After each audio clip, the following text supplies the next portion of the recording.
Umat yang dikasihi Tuhan, marilah kita memulai ibadah kita dengan suatu keyakinan bahwa semua boleh berlangsung dengan baik karena Tuhan semesta alam yang mengasihi kita. Amin.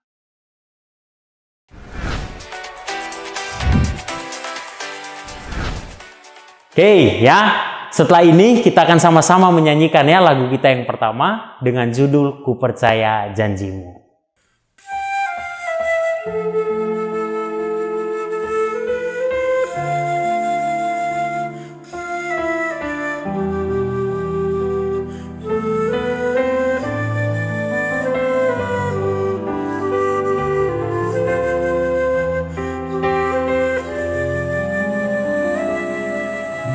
Sungguh besar setiamu,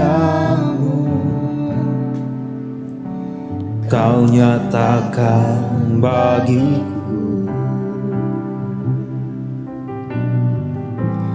Kau Bapa yang selalu mengerti isi hatiku. Kemuliaan-Mu Kau janjikan, aku tetap percaya. Janji-Mu ajaib terukir dalam kehidupanku. Ku berserah di dalam kekuatan-Mu,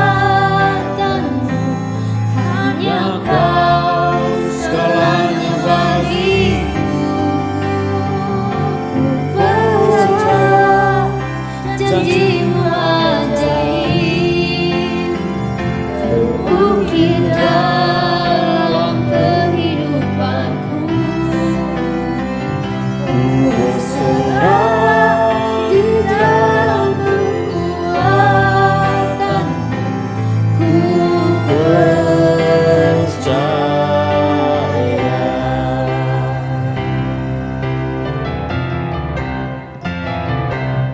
Tak akan ku takut, tak akan ku gentar. Kaulah imanku, Kaulah Tuhanku. Tak akan ku ragukan kebaikan-Mu di hidupku. Ku percaya janji-Mu ajaib terukir dalam kehidupanku. Ku berserah di dalam kekuatan-Mu, hanya Kau segalanya bagiku. Ku percaya janji-Mu ajaib terukir dalam kehidupanku. Ku berserah di dalam kekuatan-Mu, ku percaya. Ku berserah di dalam kekuatan-Mu, ku percaya.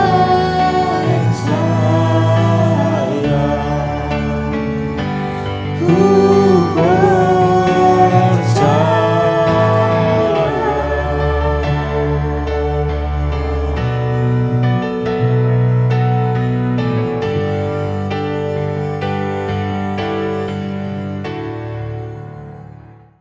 Oke ya, masih semangat gitu ya.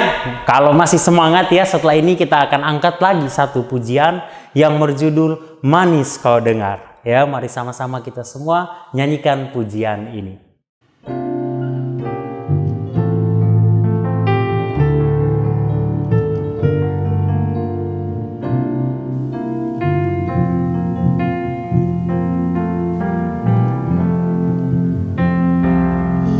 Tuhanku,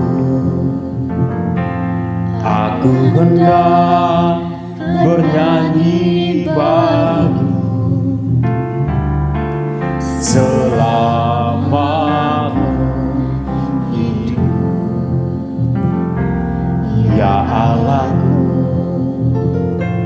aku hendak bermazmur bagimu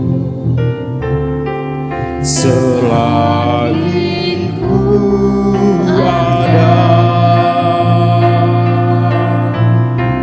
Inilah yang kurenungkan setiap waktu. Nyanyian pujian dan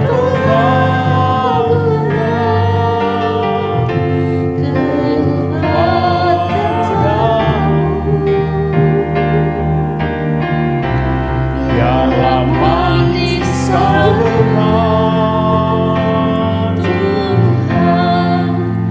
manis kau dengar, dan hatiku bersuka padamu.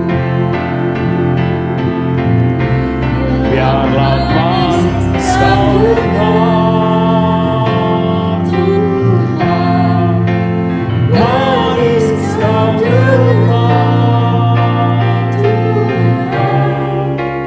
dan hatiku bersuka, dan hatiku bersuka, dan hatiku bersuka.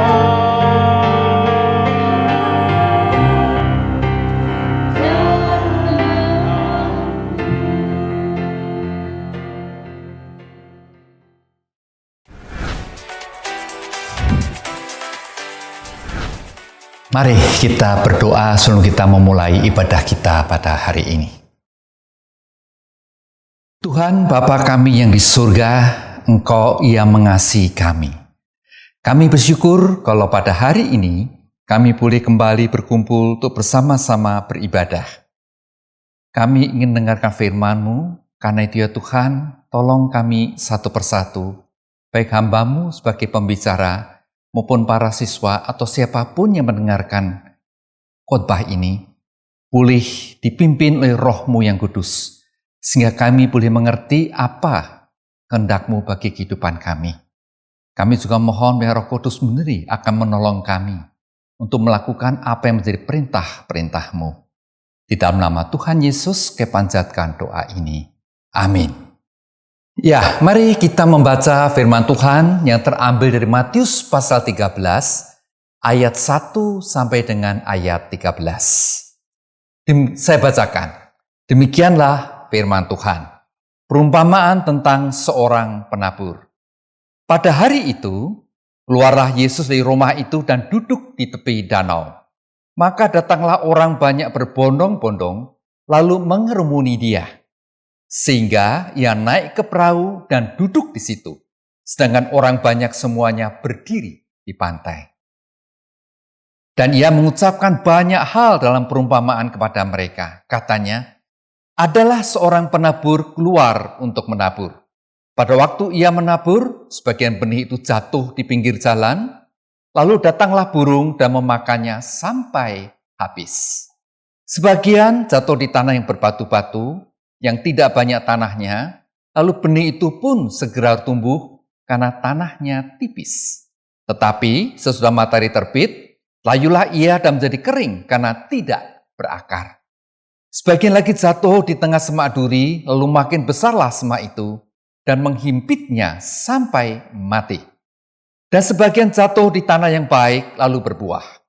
Ada yang 100 kali lipat, ada yang 60 kali lipat, dan ada yang 30 kali lipat.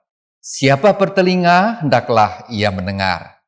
Maka datanglah murid-muridnya dan bertanya kepadanya, mengapa engkau berkata-kata kepada mereka dalam perumpamaan? Jawab Yesus, Kepadamu diberi karunia untuk mengetahui rahasia kerajaan surga, tapi kepada mereka tidak. Karena siapa yang mempunyai, kepadanya akan diberi, sehingga ia berkelimpahan. Tapi siapa yang tidak mempunyai, apapun juga yang ada padanya akan diambil daripadanya. Itulah sebabnya aku berkata-kata dalam perumpamaan kepada mereka. Karena sekalipun melihat, mereka tidak melihat, dan sekalipun mendengar, mereka tidak mendengar dan tidak mengerti. Ayat yang akan menjadi renungan kita pada pagi ini, yaitu ayat yang ke-13. Saya bacakan ya, untuk kita semua ayat yang ke-13.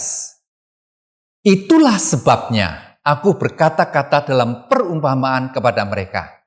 Karena sekalipun melihat, mereka tidak melihat. Dan sekalipun mendengar, mereka tidak mendengar dan tidak mengerti. Mendengar dan tidak mendengar. Memang agak sulit ya. Ini bahasa Indonesia ya. Maka kita mencoba dengan bantuan dengan bahasa Inggris ya. Kata-kata itu mendengar itu apa sih? Nah, itu yang menjadi tema kita pada hari ini, yaitu hearing without listening. Kita lihat, apa sih bedanya hearing dan listening? Kita lihat dulu ya. Secara sepintas saja, hearing itu dikatakan secara kebetulan saja mendengarkan, tanpa usaha apapun juga ya sambil lewat begitu, mendengar sesuatu. Tapi kalau listening, itu harus fokus dan penuh perhatian. Sungguh-sungguh itu listening. Jadi, ada satu usaha untuk bisa mengertinya itu. Itulah listening. Jadi perbedaan pokok antara hearing dan listening adalah memberi perhatian atau menaruh perhatian. Sehingga kita bisa mengerti, itulah listening. Nah, kita lihat kembali ya, dari semula, Tuhan memberikan perumpamaan seorang penabur. Kenapa penabur? Nah, kita harus lihat kondisi bangsa Israel pada waktu itu, mereka kebanyakan agraris. Jadi, kalau Tuhan memberikan perumpamaan yang sangat mereka kenal, sangat familiar, karena mereka juga agraris, mereka juga menabur. Dan pasti banyak orang yang mengikut Tuhan Yesus. Kita lihat dari ayat 2 ya, berbondong-bondong. Begitu banyak, waktu itu Tuhan sedang di pinggir danau. Banyak orang dengan dia, mungkin ribuan. Kalau kita lihat dari pasal yang sebelumnya, terutama pasal 12 ya, Tuhan sudah seharian dengan pelayanan, mungkin di sore hari dia ke danau itu, orang tetap mengikuti dia. Maka Tuhan naik ke perahu, supaya mungkin semua bisa melihat dia. Naik ke perahu. Mungkin posisi agak lebih tinggi ya daripada mereka yang di pantai itu, sehingga mereka bisa melihat Tuhan Yesus di dalam perahu itu. Lalu Tuhan berkhotbah, memberikan pengajarannya. Nah, pengajaran adalah suatu perumpamaan. Kenapa perumpamaan? Karena mudah dicerna, mudah dimengerti. Maka Alkitab mencatat kira-kira 30% dari pengajaran Tuhan Yesus itu berisi perumpamaan. Nah, mari kita lihat perumpamaan yang pertama ini, yaitu tentang perumpamaan seorang penabur. Ketika penabur menaburkan benihnya, tentu dia tidak pilih-pilih tanahnya. Dia menaburkan mungkin waktu berjalan ya ke sebelah kanan dia atau sebelah kiri dia. Dia tidak pilih-pilih. Semua tanah yang dilalui dia mendapat benih itu. Nah, kita lihat. Benih yang pertama jatuh di pinggir jalan. Lalu apa? Burung datang, mematuk dan mengambil benih itu. Hilang benih. Tinggal sempat tumbuh, mati benih itu. Yang kedua, benih itu jatuh di tanah yang berbatu-batu. Berbatu-batu berarti banyak batunya. Memang ada tanah tipis, boleh segera tumbuh benih itu. Tapi tidak berakar terlalu dalam. Sehingga layu dan mati. Yang jenis ketiga, jatuh di tanah yang banyak semak durinya. Betul, benih itu bisa bertumbuh, berakar, tapi tidak terlalu mendalam. Karena apa? Dia dihimpit, didesak oleh semak duri itu, sehingga benih ini juga mati. Dan yang keempat,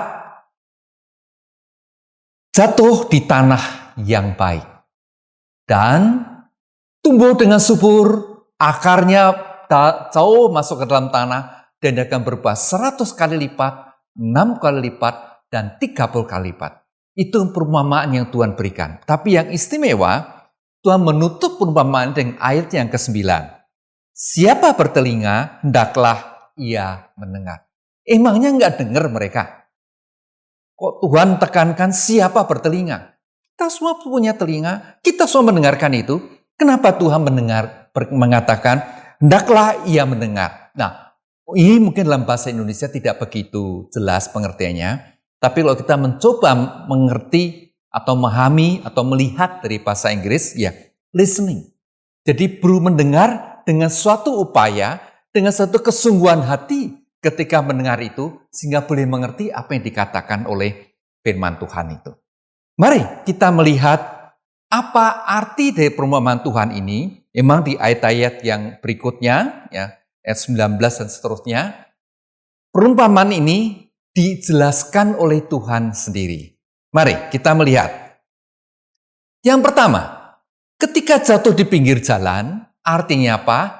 Benih ini atau para pendengar ini sebagai tanah yang ada tidak mengerti firman Tuhan itu, sehingga si jahat datang merampas firman itu. Sehingga orang yang mendengar ini belum sempat mengerti, sudah hilang lagi. Yang dirampas oleh iblis. Memang itu pekerjaan iblis supaya orang tidak dekat dengan Tuhan. Di tanah yang berbatu, Tuhan menjelaskan ketika orang mendengar firman Tuhan, dia mulai bertumbuh, tetapi datang penindasan, penderitaan, sehingga mereka murtad, meninggalkan Tuhan. Yang jenis ketiga, tanah yang menggambarkan hati orang yang mendengarkan firman Tuhan ini, ketika jatuh di semak duri, artinya apa? Betul bertumbuh, betul berakar, tapi apa? Kekhawatiran dunia menghimpit dia, menyebabkan dia mati, tidak berbuah. Imannya tidak berbuah apa-apa. Yang keempat ini yang Tuhan Yesus harapkan, yaitu menjadi tanah yang baik. Mereka berarti yang mendengarkan firman Tuhan, mengerti firman Tuhan, dan berbuah. Itu yang Tuhan inginkan dari setiap para pendengarnya. Nah, dari situ kita bisa membagi dua bagian para pendengar ini. Pendengar yang pertama ada pendengar yang tidak berbuah. Maksudnya apa berbuah? Berbuah itu berarti mendengarkan firman Tuhan, mengertinya, lalu melaksanakan kehidupan mereka sehari-hari, dan menyebabkan orang lain juga percaya kepada pemberitaan mereka tentang firman Tuhan ini. Nah, kelompok yang pertama ada kelompok orang-orang Farisi. Siapakah mereka orang-orang Farisi ini? Alkitab mengatakan orang Farisi adalah orang-orang yang hafal hukum Taurat. Kenapa hukum Taurat? Nah, kita bisa mengerti ketika Tuhan Yesus melakukan pelayanan di dunia ini, semasa dia hidup, yang ada baru perjanjian lama. Yang sudah sah, yang sudah diakui bersama orang Yahudi, inilah kitab suci kami orang Yahudi. Sehingga zaman Tuhan Yesus belum ada perjanjian baru. Nanti setelah Tuhan Yesus naik ke surga, barulah para muridnya menulis tentang kehidupan Tuhan Yesus, tentang pengajaran Tuhan Yesus itu. Nah, jadi ketika dikatakan membaca firman Tuhan, berarti menunjuk kepada perjanjian lama. Nah, orang-orang Farisi ini memang dari kecil dilatih, diharuskan menghafalkan hukum Taurat. Mereka hafal hukum Taurat. Sehingga apa? Ketika mereka sudah dewasa, mereka apa? Merasa paling pandai. Saya mengerti semua hukum Taurat, bahkan hafal luar kepala. Mereka merasa diri paling benar, karena kami melaksanakan hukum Taurat Musa itu dengan sungguh-sungguh. Mereka juga merasa diri paling suci. Karena apa? Kami mengikuti peraturan yang sudah dibuat itu. Dan mereka sebagai orang moralis, kami moral yang baik. Bahkan mereka mendesak orang-orang Israel yang lain itu untuk melaksanakan hukum Taurat Musa itu dengan benar. Plus hukum-hukum yang mereka tambahkan sendiri. Karena mereka merasa paling pandai. Mereka merasa paling menguasai hukum Taurat. Sehingga kami berhak menambah hukum Taurat Musa itu sesuai dengan kondisinya pada waktu itu. Apakah betul mereka seorang yang suci? Apakah mereka betul sungguh-sungguh melaksanakan hukum Taurat dengan baik? Tidak. Mereka tidak melaksanakan apa yang mereka perintahkan sendiri. Ya, kita bisa katakan mereka orang-orang munafik. Lalu ketika mereka merasa dirinya orang paling benar, maka ketika melihat Tuhan Yesus, mereka anggap Tuhan yang tidak benar. Karena Tuhan tidak melaksanakan hukum Taurat hurfiah. Maka mereka selalu bertengkar dengan Tuhan Yesus. Mengatakan, Yesus kamu nggak benar. Kamu salah menerapkan hukum Taurat. Tuhan Yesus mengatakan apa? Kamu yang salah mengartikan hukum Taurat ini karena kamu tambah-tambah sendiri sesuai dengan keinginan kamu. Jadi Tuhan Yesus tahu luar dalam daripada orang-orang Farisi ini. Contoh yang lain. Tuhan sering berdebat atau bermasalah dengan orang-orang Farisi masalah hari Sabat.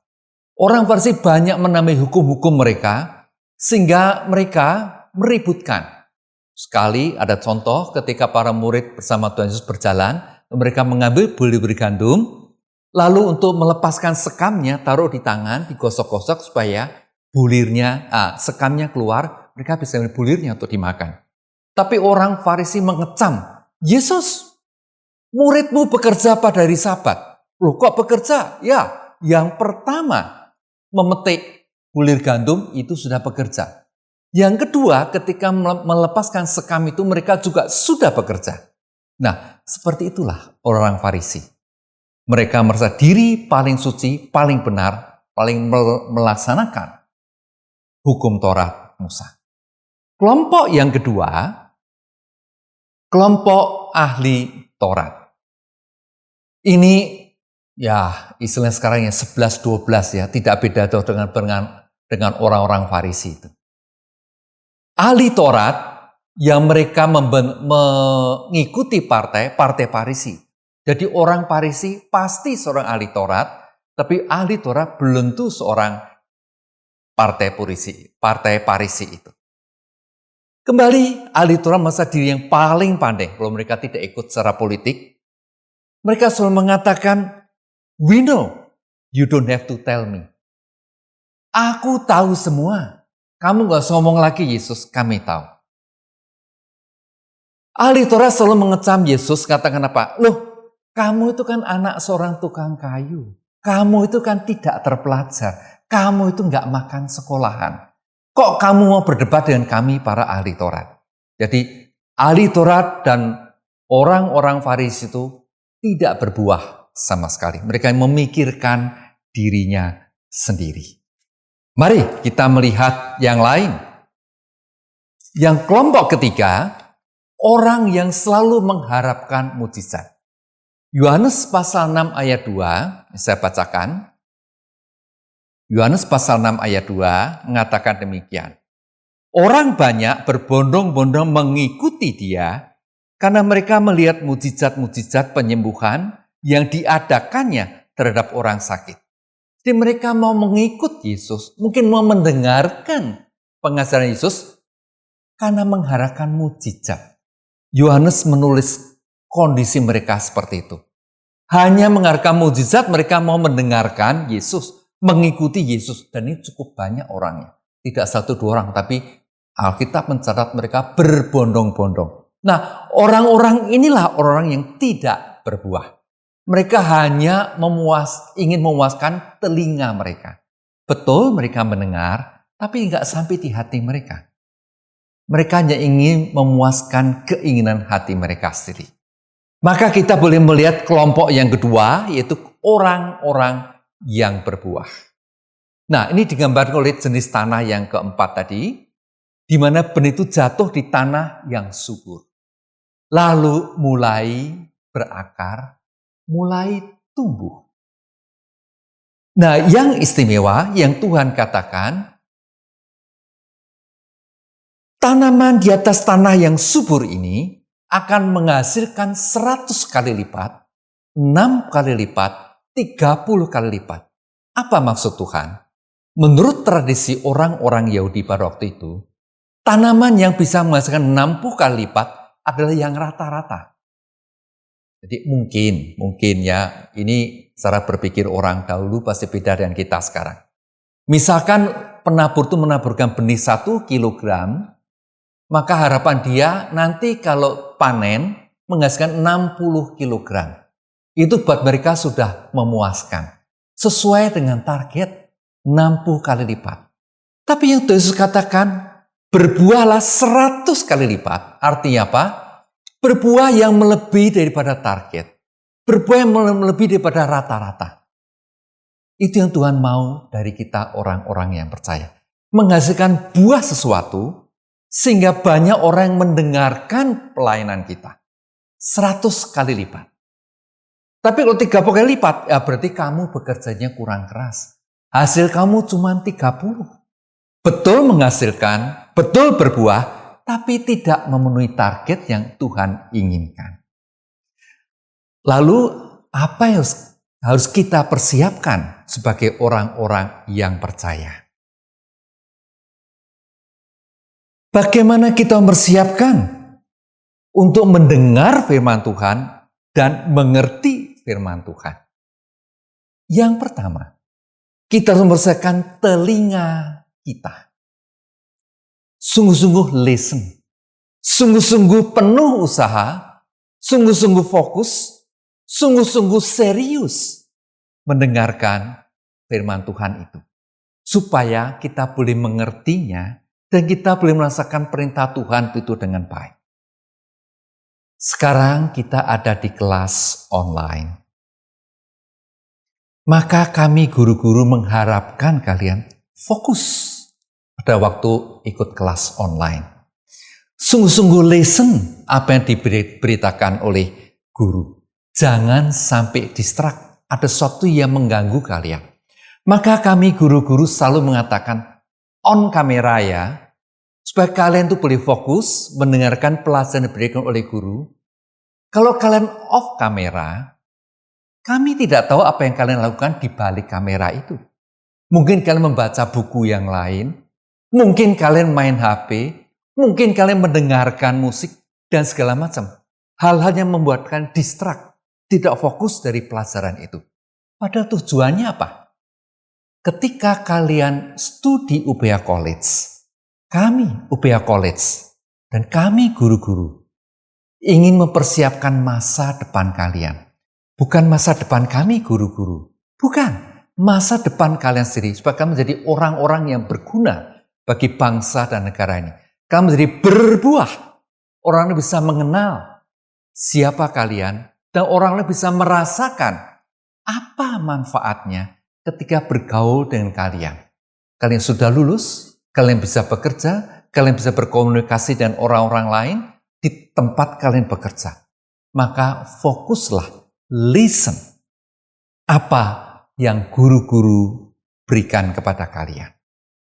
Yang kedua, kalian harus mempersiapkan hati kalian. Seperti tanah yang baik tadi. Hendaklah hatimu menjadi tanah yang subur. Subur berarti sungguh-sungguh mau bertumbuh.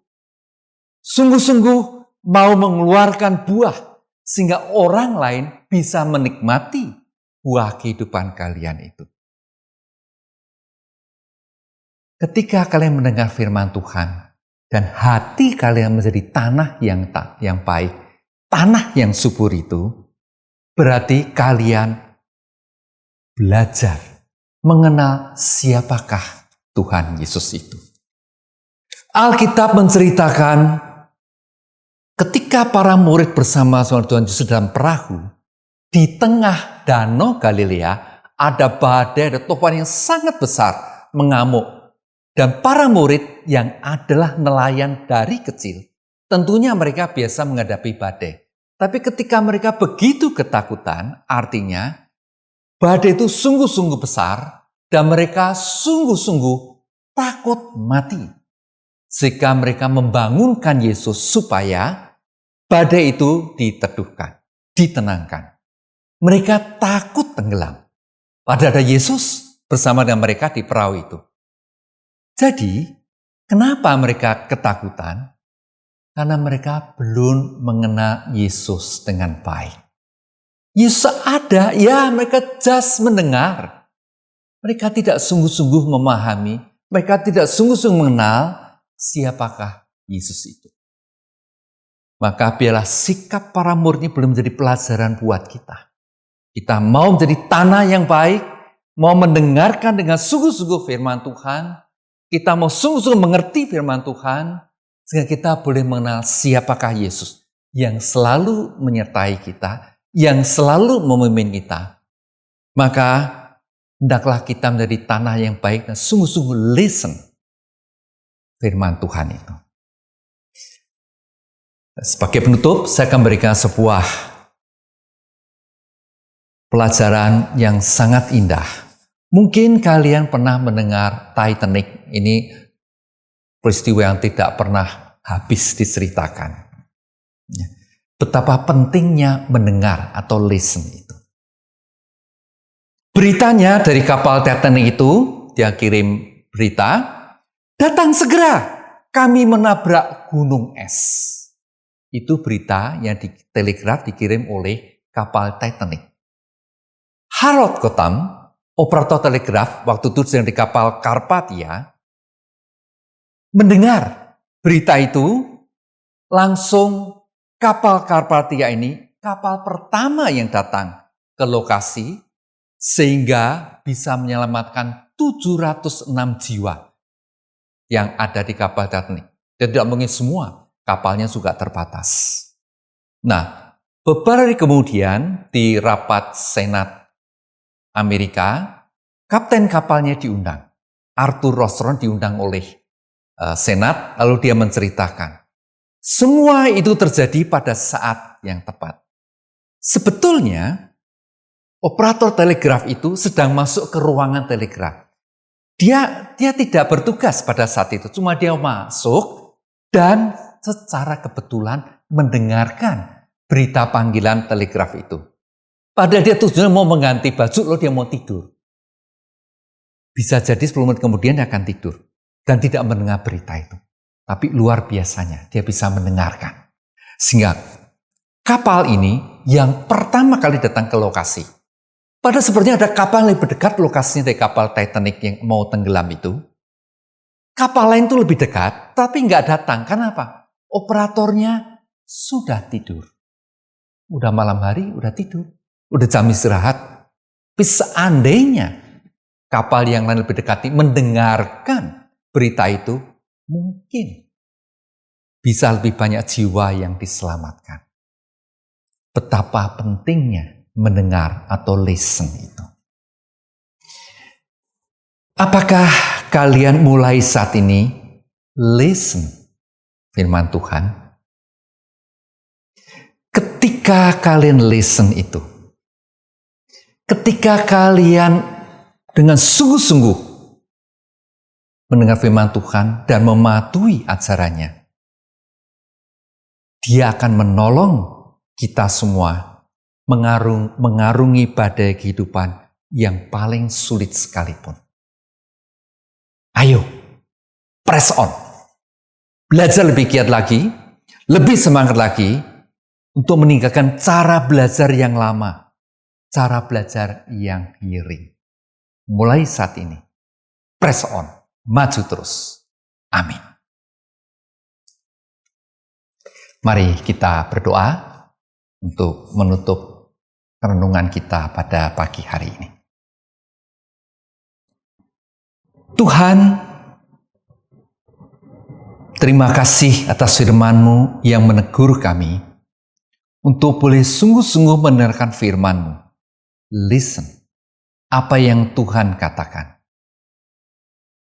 Kami jadi lebih mengerti kehendak Tuhan. Kami beri kekuatan untuk melaksanakan perintah-perintah-Mu.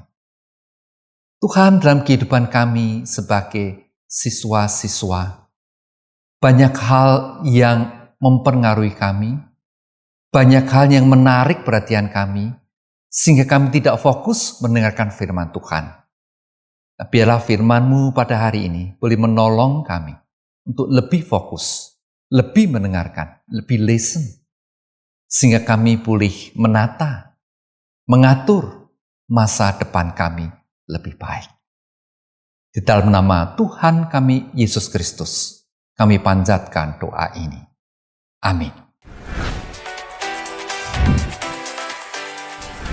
Umat yang dikasihi Tuhan, persiapkanlah hatimu untuk menerima berkat dari Tuhan.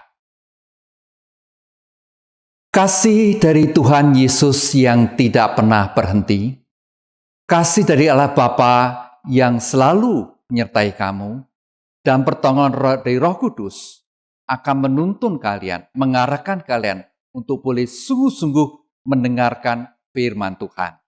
Mulai saat ini, sampai Tuhan Yesus datang kembali. Amin.